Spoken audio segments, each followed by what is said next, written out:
কি করবো? চারিদিকে যেভাবে পুলিশের লাঠিবাজি চলছে, মেকআপটাকে একটু চড়িয়েই করতে হলো। যে ভয়ে তুমি ঘরের কোণে মুখ লুকিয়ে বসে আছো নদিয়া বিনোদ।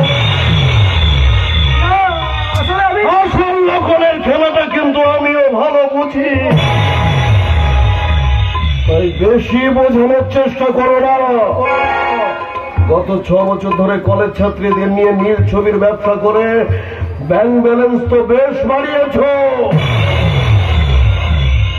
তাহলে কিডনি পাচার চক্রে একটু মন নেই কেন গোপীকান্ত?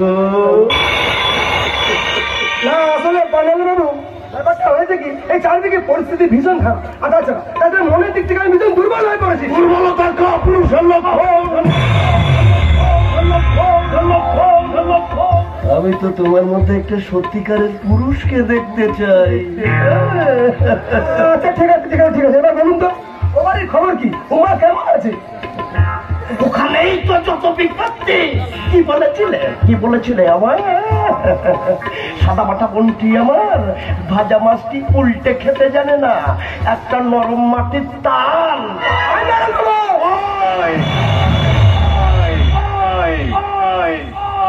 এটা তো বলনি উপরে নরম মাটি, ভিতরে একটা আগ্নেয়গিরি, যার গলিত লাভা যখন তখন একটা বিস্ফোরণ ঘটাতে পারে। তোমার বোন উমা গোটা রায়চৌধুরীর পরিবারটাকে একেবারে তছনছ করে দিচ্ছে, শেষ করে দিচ্ছে। এরকম ভাবে চলতে থাকলে ব্যবসা পাতি একেবারে লাটে উঠে যাবে চাঁদ মতন। 7 দিন ধরে প্রলয় দাদাবাবু বাড়িতে নেই।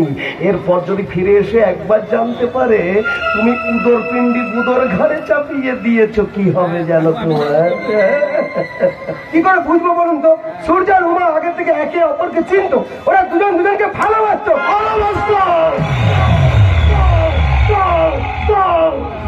ভালো তো বাস্তব প্রলয় শঙ্কর উমাকে।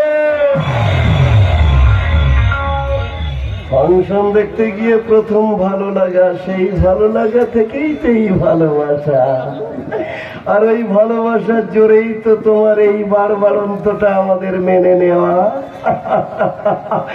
ভালোবাসত প্রলয় শঙ্কর উমাকে বলেই কিন্তু বাড়ি থেকে ওই সূর্য শঙ্করকে প্ল্যান করে পাঠিয়েছিলাম তোমার কাছে ফাঁসাতে, বিয়ে দিতে নয় গৌরাঙ্গ।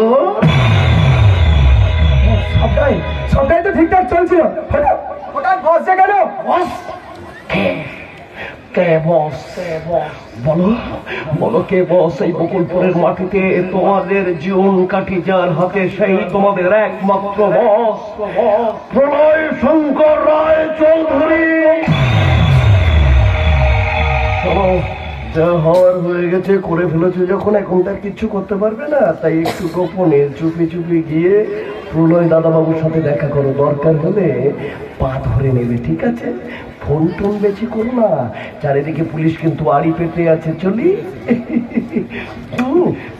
গোপীকান্ত। শুনুন শুনুন, আমার কথা শুনুন। বলছি এত কষ্ট করে এই ভর দুপুরবেলা ঘেমে নিয়ে আসলাম বৈকুণ্ঠ ধামে, একটু গোপিনীদের সাথে সাক্ষাৎ করাবে না? ডাকো গোপিনীদের, একটু দেখা করে যাই, একটু করে যাই, ডাকো। না না, এগিয়ে আসবে না, একদম আমার দিকে এগিয়ে আসবে না। যে চোখের কোণে কোনো মায়া নেই, মমতা নেই, আছে শুধু চরিত্র পচা দুর্গন্ধ, সে চোখের মিথ্যে করুণ দৃষ্টি বড়ই অসহ্য। কি বৈকুণ্ঠ ধামে এত কোলাহল কিসে? আমি আপনাকে কেমন করে বোঝাবো? কি বোঝাবে তুমি বলো, কি বোঝাতে চাইছো? বোঝাতে চাইছি তুমি তোমার অধিকারের সীমাটা পেরিয়ে যাচ্ছ। ভুলে যাও না আমি তোমার দাদার অগ্নি সাক্ষী করে আসছি। বাহ সুন্দর, ভাবতেও অবাক লাগে।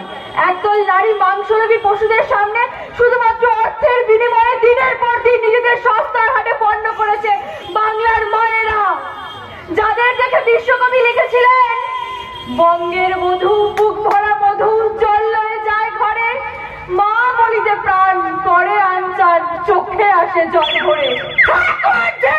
যে মায়ের কাতর আহ্বানে সারা দিয়ে ঈশ্বরচন্দ্র বিদ্যাসাগর স্বয়ং নদীতে ঝাঁপ দিতে এতটুকু ভয় পাননি, সেই মায়েদের যদি এমন রূপ হয় তাহলে কেমন করে করে যন্ত্রণা কাতর ভারতবাসীকে রক্ষা করতে জন্ম নেবে আর একটা নেতাজি।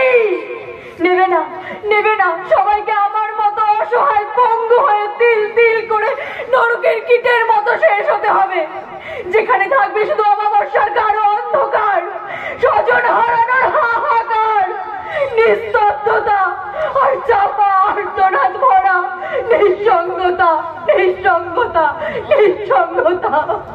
যা বুঝলাম, বৈকুণ্ঠ ধামে এই মুহূর্তে একটা যজ্ঞের বড় প্রয়োজন। প্রতিবাদ আর প্রতিরোধকে পুড়িয়ে শেষ করার যজ্ঞ।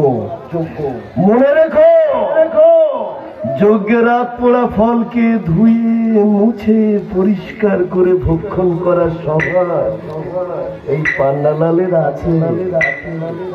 আমার উপরটা সাদা হলেও ভিতরটা টকটকে লাল, তাই তো আমি বকুল ফুলের মায়ের পান্নালা। হরে কৃষ্ণ, হরে